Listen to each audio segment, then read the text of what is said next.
Welcome to Financial Services and Bank Marketing in a Pandemic with US Bank and Wells Fargo.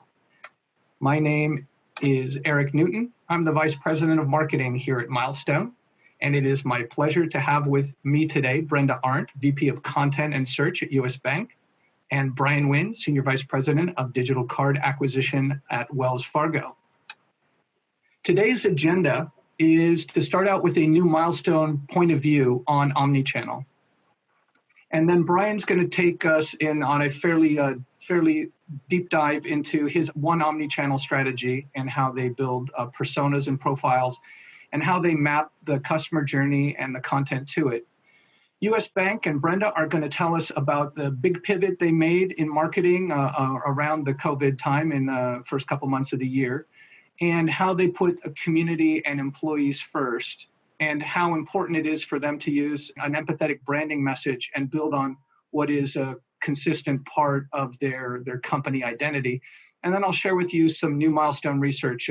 All right, so let me start out with this POV. And the POV that I'm going to share with you is that the internet is a platform everyone uses. So almost every business is going to have a homepage and a website. This is where we were 15, 20, 25 years ago. This was the basics. Then LinkedIn, Facebook, and Twitter, we find out, are platforms almost everyone uses. So as a business, we have to participate there, or we're going to miss communicating with our audience. These are social homepages. So now we essentially have 5 homepages if we just count these. Now, YouTube streams more video than Netflix and Facebook combined. So you got to be there also. You need a video presence. So things like this webinar have to be repurposed and shared in that channel because a lot of people, particularly the younger generations, are more inclined to consume video content than traditional text and images.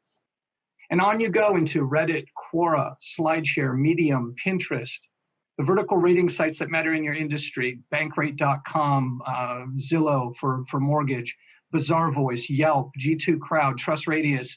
These are also homepages. So now we're up to 12 or 13 different homepages.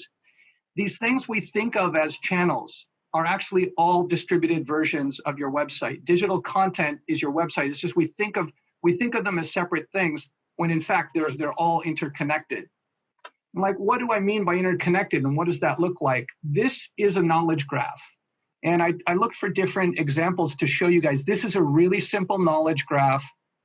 Looks to me like a Facebook group. It looks to me like a social group with only a few dozen people and a couple of activities. Each of the spokes here are some of the popular activities that are clustering on video games and biking. And let me show you what it looks like a little bit more blown up. You can see a little more detail here of the knowledge graph. Now, Google indexes all of the content that's visible on the internet and puts it into its knowledge base, which is a giant, it's something with like 3 billion of these graphs within it, 3 billion facts, the little points, the needle points. And Google's involved in 80% of customer journeys. So what does Google put in the knowledge base? Well, let me use a technical term and then I'll explain it. Entities scored by authority. So what's an entity? It's a person, place, or thing that's given meaning and context by facts and links. This is the original premise of Google from 25 years ago, 25 years ago when they started the company, about popularity and context. So then if Google is collecting all this information and so many of the journeys go through there, then Google is the homepage of all your homepages. And this is the publicly available US Bank SERPs. And this is, Wells Fargo has really strong SERPs too, but let me use this one as an example of something that is truly dominant. We've got the knowledge panel, we've got paid, we've got site links, we've got the local 3-pack. That is the top half of the fold and you can barely get to the first branch. They've got a huge Twitter carousel. They've got Facebook and they've got, this is hard to control. These are, people also ask questions that Google controls. And then you go to the second page, they've got YouTube, they've got Twitter again, there's a Wikipedia entry. And then they've got their mobile site. They've got their mobile distribution on the Google app and the Apple Store. This is an incredibly dominant saturation of the SERPs. This is what we recommend all customers try to do. This is why we do content marketing. because 65% of the journeys start here in the SERPs, 80+% of the journeys have some throughput through these things. Saturating the SERPs is the goal of digital marketing, and doing that is thinking about all of these homepages we have to manage together. This is why we care about omni-channel marketing. So how do you do what US Bank did? Now, US Bank's been, investing heavily in digital marketing for what, most of 20 years, Brenda, is that about right? Since the beginning of the commercial internet. So how do we help Google? How do you do that? Well, you define the entities, you be authoritative, and you be popular. So helping Google understand your facts makes it more likely that they'll show your content.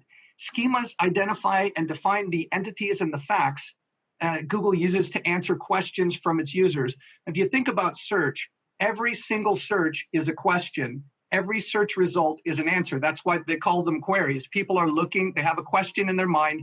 They either type it in a question format or not. But being able to answer questions requires the entities to be clear, for you to be a trusted and authoritative source, and for you to be popular and well distributed. This is why there's a lot of demand for people who do what we all do in digital marketing. All right, so your digital content is what represents your entities. We make digital things, like I'm talking about Milestone Research.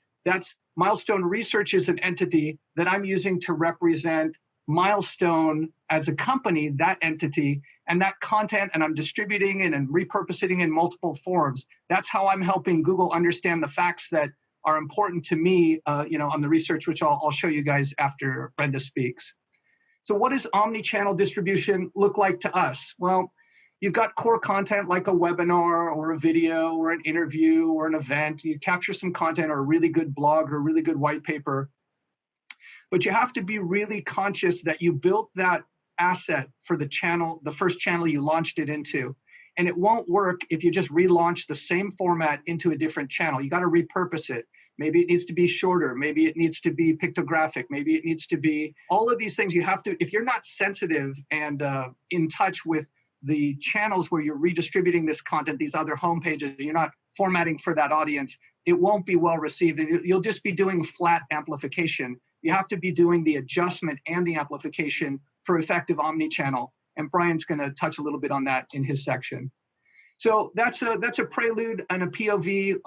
At Milestone, we help you organize and amplify your digital information to reach the right audience. We do that with a collection of MarTech software on the left, 6-7 products that help you get this job done. And omni-channel services on the right, which are traditional digital agency services where, depending on how big or small your team is, we add as much service as you need to get the job done.